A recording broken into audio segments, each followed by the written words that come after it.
Currently, as we speak, the Xbox community is outside acting a fool.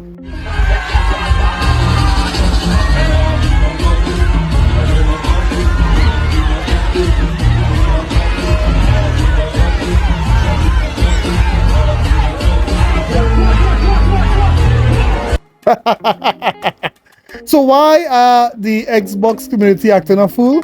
Because Microsoft would have just released or announced some serious news coming to the Xbox soon.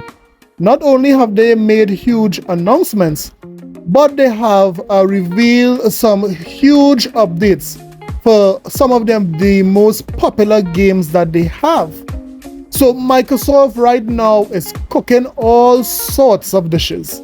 In the meantime, we look over on the PlayStation side, and it's not only Xbox announcing new things, but PlayStation has also announced, drumroll please, a Returnal comic book. Yo, shout out to Season, man. Yo, shout out to Season, man. Yo, that's how the book son. This nigga put big mic shout out to Come on, Xbox team, stop laughing. After all, one of the announcements for this comic book is that it can be read in 4K 120 frames per second on the PlayStation 5, and it will eventually receive an upgrade or upscaling of 240 frames per second only on the PlayStation 5 Pro. Here is an example of it. But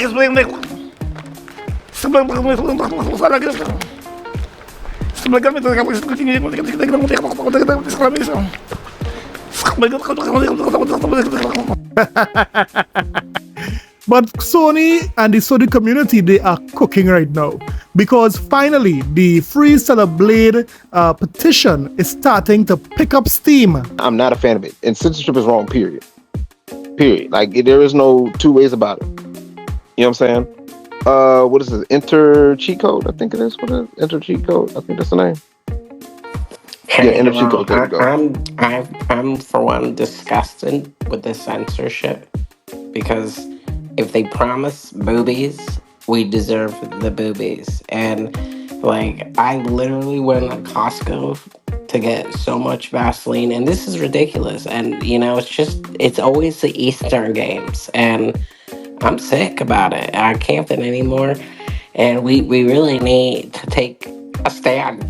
You know what I mean, Lawrence? Like, you know, it's like, no, I don't. You trying to be funny, and we not. No. What? You support the censorship? Yeah! They squabbling out there now. Yeah!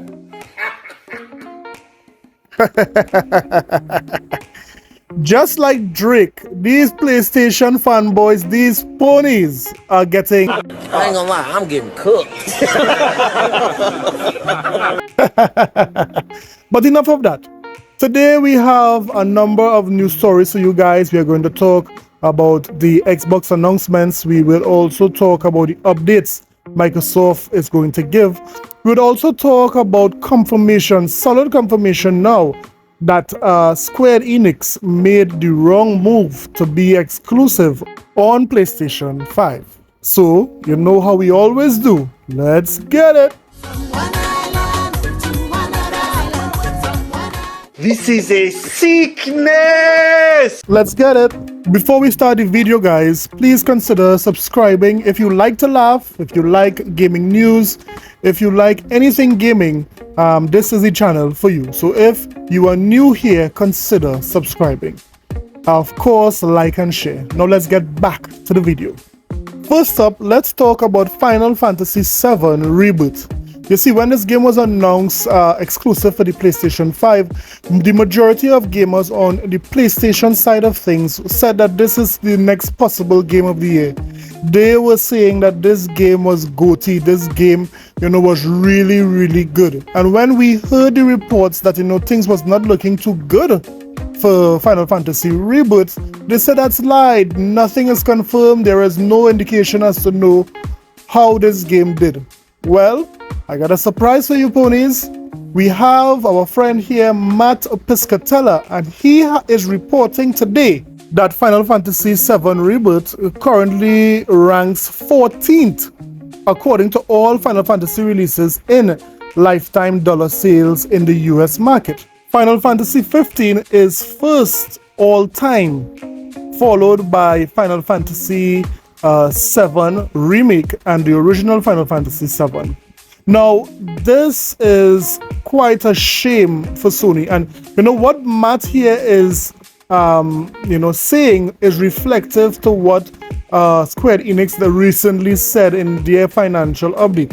Final Fantasy maker Square Enix takes a $140 million hit in content abandonment, loses as it revises game pipeline. Yes, so no doubt Final Fantasy Rebirth 7 Rebirth is not to blame entirely, but it's very clear when Square Enix released these games both on Xbox and on PlayStation 5, they saw some of the highest numbers they had, they saw some of the highest profits they had.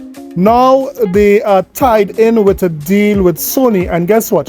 That deal is not working out for them, so much so that it has contributed to that $140 million lost in games that Square Enix were talking about just now there.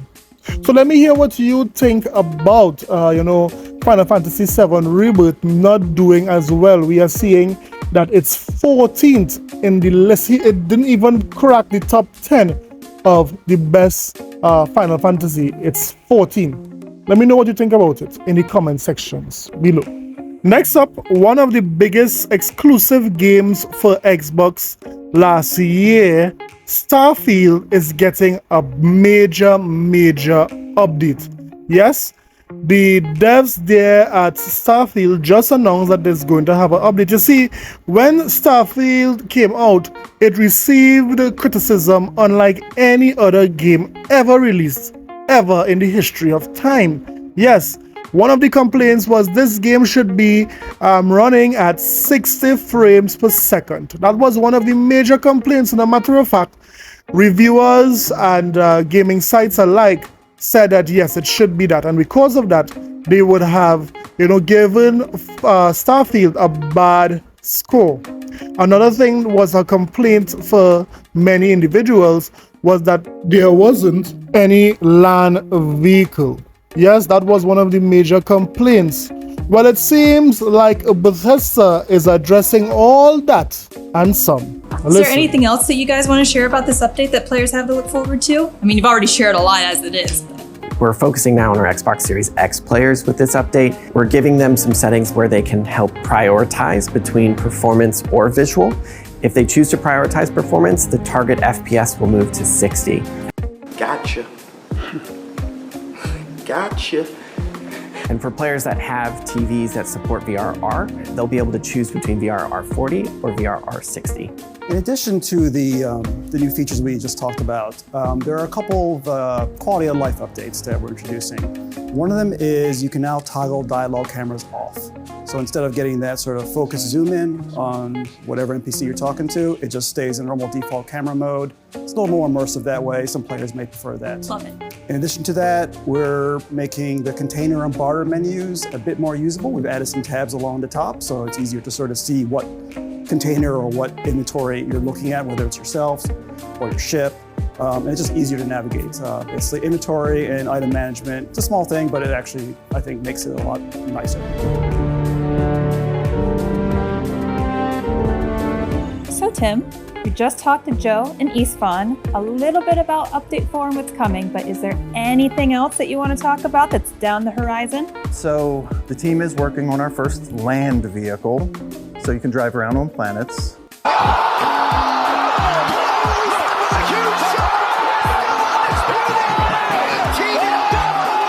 So there you have it. Bethesda is working. They updated this game with more modes. There will be a mode of transport and what have you, 60 frames a second, 40 frames VRR. So, there are some good things happening here for Starfield. There's no doubt it will make the game even better and more accessible for any gamer who wants to play this game. So yes, Microsoft is cooking. But not only that, we even heard about some mods coming in the near future. We've delivered it to some people, some of our creators for Starfield. You're going to hear some information about that soon. So don't have a date to announce on when its full release is coming, but really, really important to us. Look, our modders out there have been incredible. Yes, we've.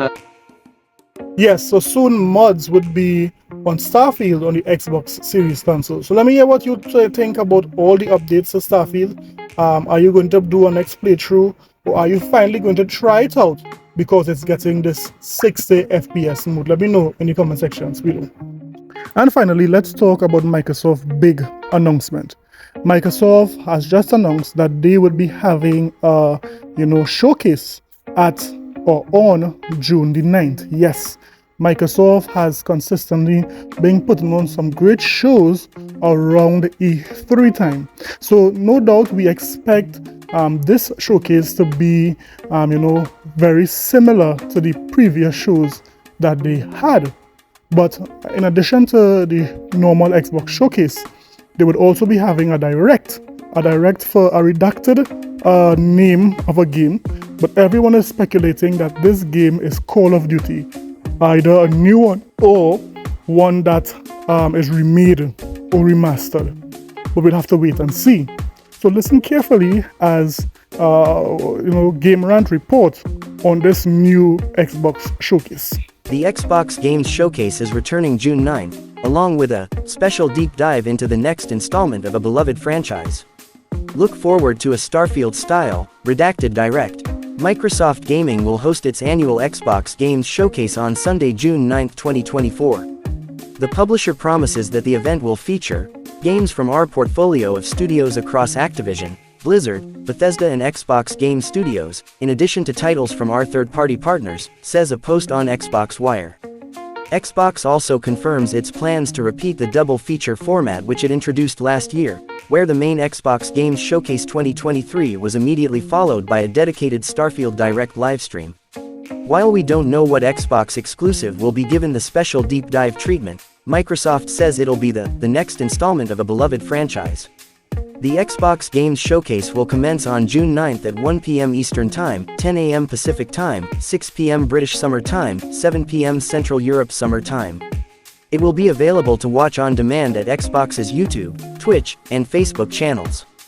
This year's showcase will slot into the wider Summer Game Fest 2024 schedule, following the cancellation of E3, and will most likely focus on upcoming titles for Xbox, PC, and Xbox Game Pass. No word yet on whether more titles will be unveiled as part of Microsoft's push of selected titles onto PS5 and Switch, following the release of Sea of Thieves, Grounded, and Pentiment in recent weeks. In fact, Microsoft is yet to detail what exactly will be shown, but there's a huge amount of potential here. The upcoming Xbox Series X games from Xbox Game Studios includes a Perfect Dark reboot from The Initiative, Playground Games Fable 4, Rare's Everwild, Compulsion Games South of Midnight, Inxile's Clockwork Revolution, Undead Labs State of Decay 3, and Obsidian Entertainment's Avowed in the Outer Wilds 2. Bethesda also has plenty to tease, including Arcane's Marvel's Blade, Machina Games' Indiana Jones and the Great Circle, as well as the Elder Scrolls 6 and Starfield Shattered Space DLC from Bethesda Game Studios. As for Activision Blizzard, there's the Diablo 4, Vessel of Hatred expansion, World of Warcraft, The War Within, and the ever-present threat of a new Call of Duty. Even with all of this on the cards, we still have no idea what 343 Industries, Double Fine, id Software, Tango Gameworks, and the Coalition are currently working on. We'll know more in the coming weeks, but right now all signs are pointing to this being one of the most anticipated Xbox Games showcases in years. So there you have it. Massive potential for being a very big show this year. Xbox 2024 showcase could be a big one. Let me know what games you are looking forward to. Let me know, do you think that Gears would be announced? Do you think it will have some massive surprises? Let me know in the comment sections below. Well, this is it for the video, guys. Don't forget to like and subscribe for more videos. I'll see you guys in the next one. Later.